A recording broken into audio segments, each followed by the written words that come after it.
What's up, everyone? I am in Southern California at the Trona Pinnacles. It is a hot summer day, close to 100 degrees right now, and I'm here to test out the Campstream One. So Campstream has created this product that plugs into your Rivian HVAC and lets you send hot or cold air into your tent or rooftop tent. And it's basically supposed to let you get out camping on days that generally would be way too hot or too cold. So Campstream reached out to me and sent me a prototype of their system. They're still in the Kickstarter phase right now, so they're working on funding and trying to get people interested about this product. And they gave me a shot at trying it out with my Rivian. So I'm here in the desert. It's really hot. I normally wouldn't be out here in 100 degrees camping. But I'm going to give this product a try. We're going to see how much battery drain we get when we run this. I'm going to show you what it's like to set up, and we're going to get into a lot of other details that I think you'll find interesting, and really just see, is this a product that is worth having? So let's get into it. So before we get this thing opened up here, I just wanted to show you the bag that it comes in. It's a pretty good size, but it does fit into the gear tunnel and the frunk as well. So I can easily just slide that in there and store it. And then obviously it fits in the back seats or the truck bed. So you can pretty much put it anywhere in the truck when it's stored. All right, so getting everything out of the bag. The first item that's pretty cool and unique is this panel that fits in your passenger side window. This is where you run the ducting. There's a grommet here that seals off so you can keep rain, bugs, and other elements from getting into the ducting. There's two different lengths of expandable ducting. One of them goes on the outside, and then this one runs on the interior. You've got some thermal insulation pieces. These wrap on this ducting. There's a bright side to reflect heat if you're running cold air. And then the inside is black, so it absorbs heat if you want to keep hot air running through the tubes.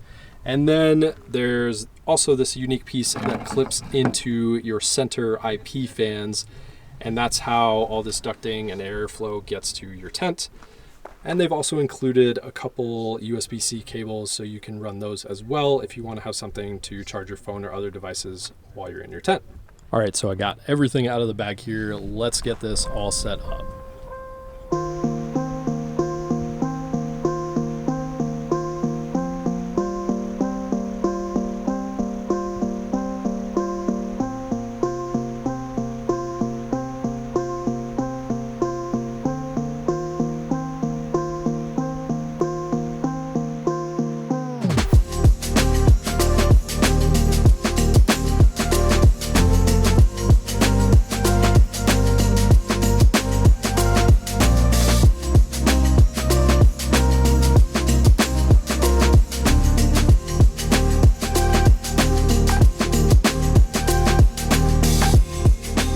All right, so once the exterior ducting is installed, I think the easiest way to get the thermal insulation on is actually to rest the ducting on the gear tunnel door and then install that from there. For setup, the first time I did this was at home just to test it out and make sure it all went together correctly, which it did. And that took me just under 7 minutes. And I would say once you get a little practice with this, you can get it set up in 5 to 7 minutes. That also includes putting on the thermal insulation. So if you don't need to put the thermal insulation on to reflect the sun, you could probably get this thing set up in under 5 minutes. And that's actually a little bit quicker than I was expecting it to be.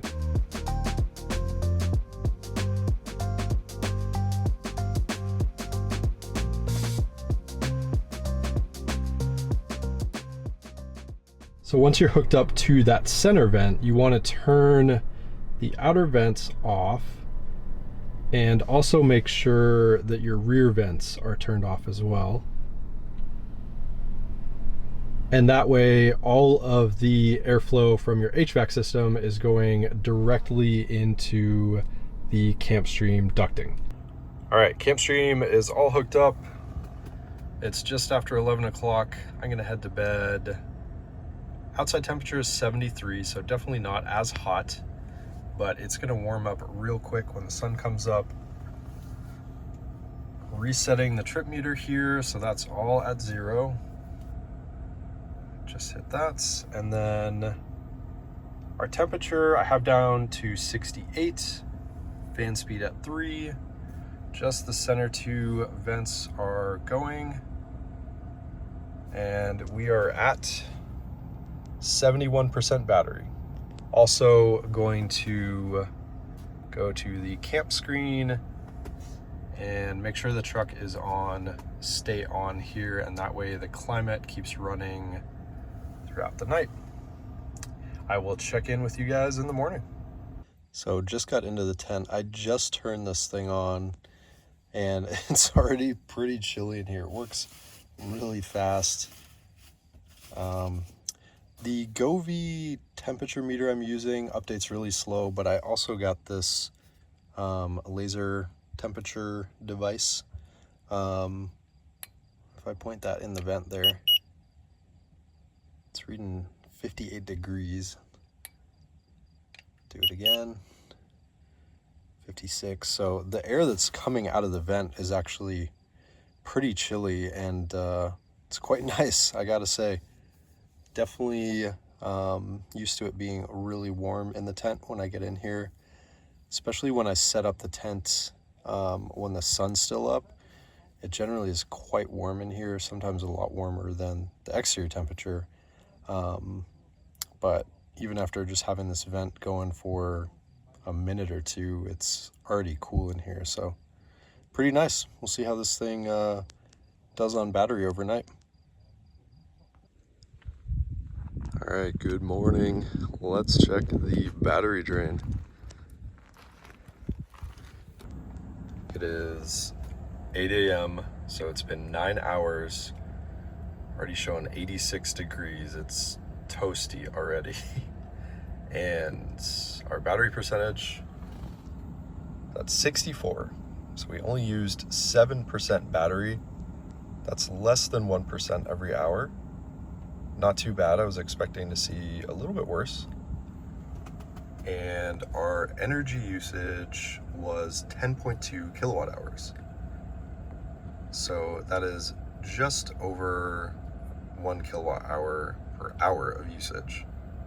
Also not too bad.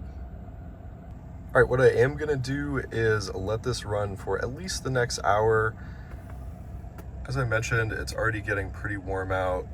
I'm gonna leave the temperature set at 68, so the difference in temperature is gonna be quite a bit more than obviously when it was running overnight, and the sun is out, so it's definitely hotter.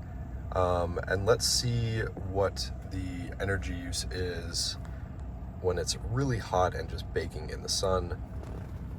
Again, we're at 64% battery, and we will check back in about an hour.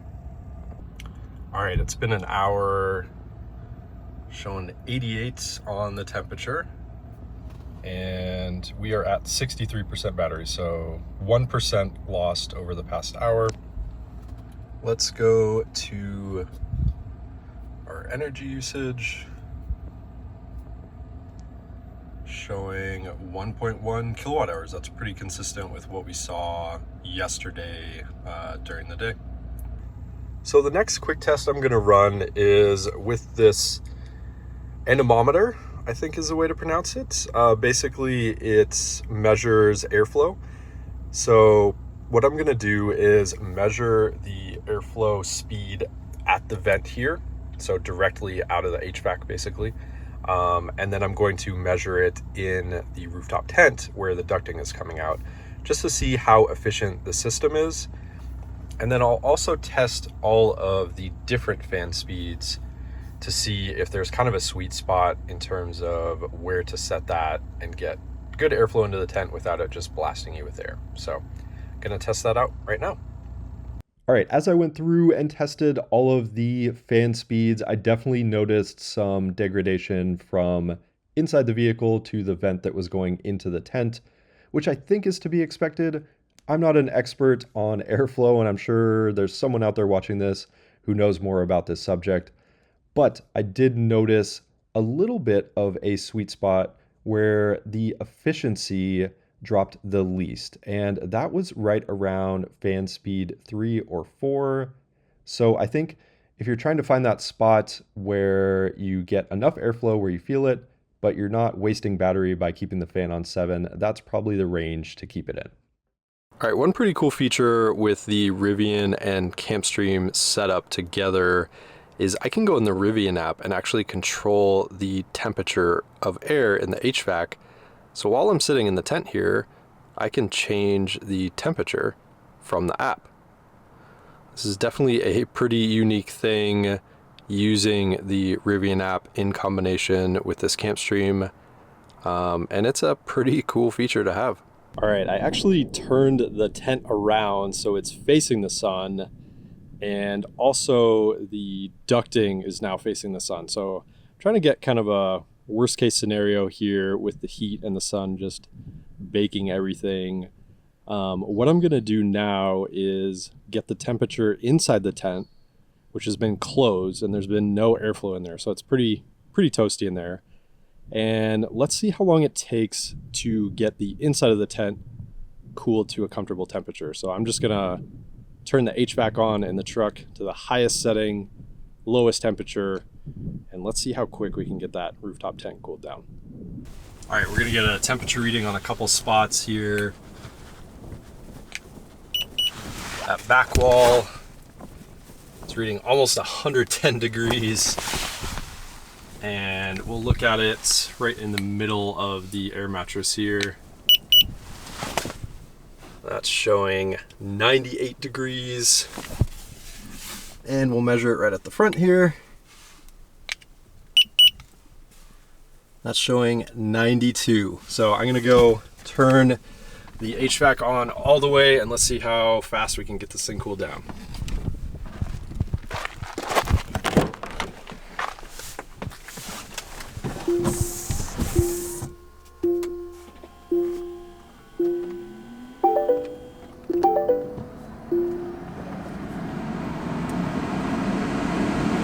All right, so the HVAC is cooking right now. It's at full fan speed.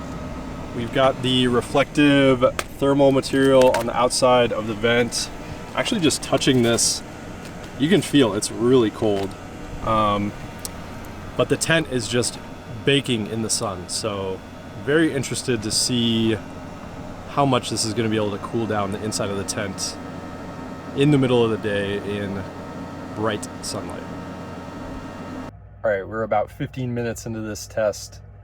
I just hopped into the rooftop tent here. I didn't want to keep opening and closing it because the hot air was getting in. But I'm gonna just stay in here until it cools down. It's definitely not terrible in here. It's still toasty though, for sure.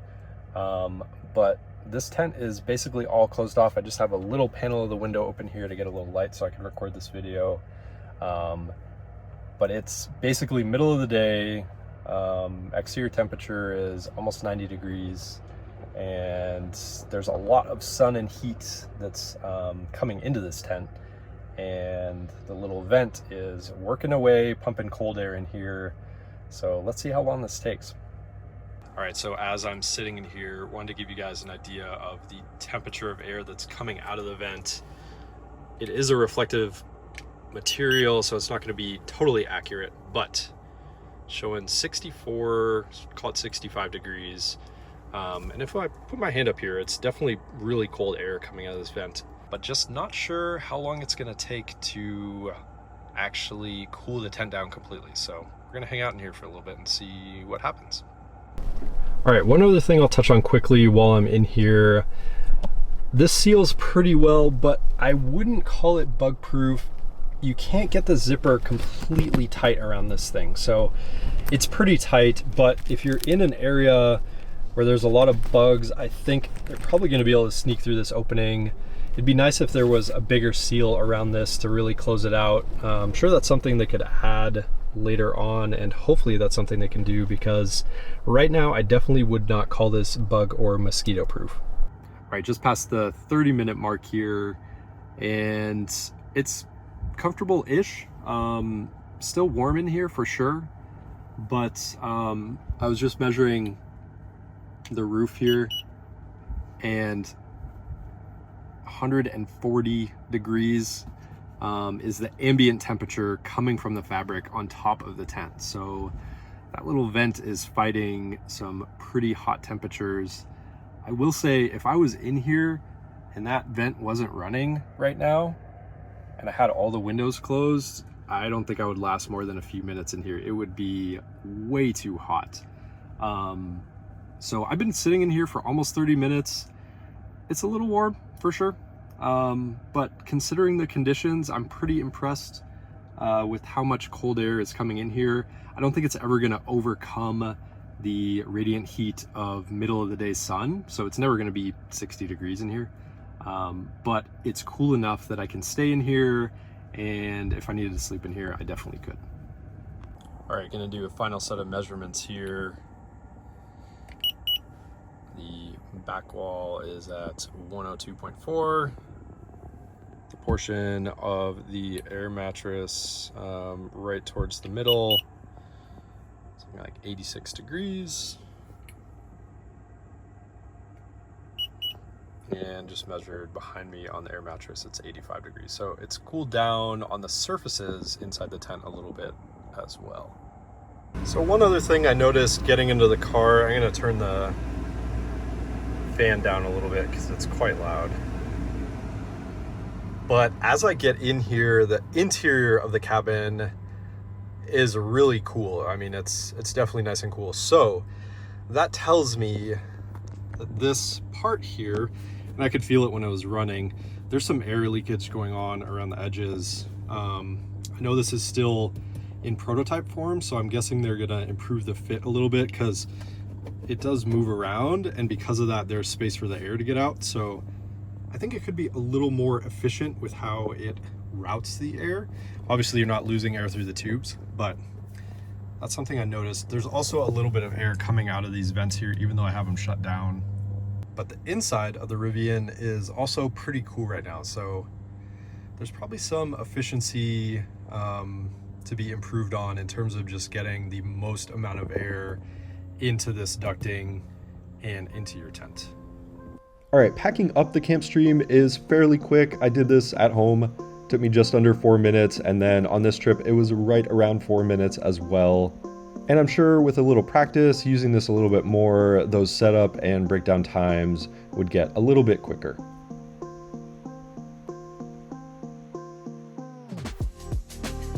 All right, I'm back home and wanted to share a few final thoughts on this Campstream One. Overall, I think it's a really cool product. There's a lot of heating units and some AC solutions that I've seen in the camping and overlanding community. This kind of combines everything into one using the Rivian's HVAC, and that's a pretty innovative thing to do. The setup was also pretty quick as well. When I first saw it, I thought it was gonna take forever, but right around 5 minutes isn't bad at all. Another thing I know a lot of people were thinking about when they saw this product was the battery drain. And from what I saw, the testing I've done, I would say it's pretty minimal. You could definitely get out for a multi-day trip and use this product and be okay. And it was really nice, I gotta admit, to get into a pre-cooled tent. Haven't really experienced that before. I would like to test this in the winter when it's really cold out. I actually think that's a more relevant use case for this product because a little bit of heat I can deal with, but when it gets insanely cold, that can be really tough. And I'm also interested to know what the battery drain would be like in those temperatures, because I know cold isn't great for batteries. So that's something hopefully I can test later on down the line when it starts getting cold around here. There are definitely a few small areas for improvement with the Campstream, but everything I'm telling you guys in this video, I'm also communicating with them. And they're still in the development phase, so I think there's time for them to actually take some of this input and use it for the final product that they ship to customers. So finally, I'll say this is definitely a luxury item. I've never run a heater or AC unit in my tent before. It was comfortable. It was nice to have for sure. But if you're really trying to have the minimal amount of gear, obviously you're not gonna pack a big bag with you. But also there's nothing wrong with wanting to be comfortable in your tent when the temperatures are not great. So I'm interested to hear your thoughts on this Campstream One. Drop a comment below. Is this something you would love to have, or is it one piece of gear too much? Either way, it was awesome to have the opportunity to test out this Campstream, and I hope you guys found this video helpful.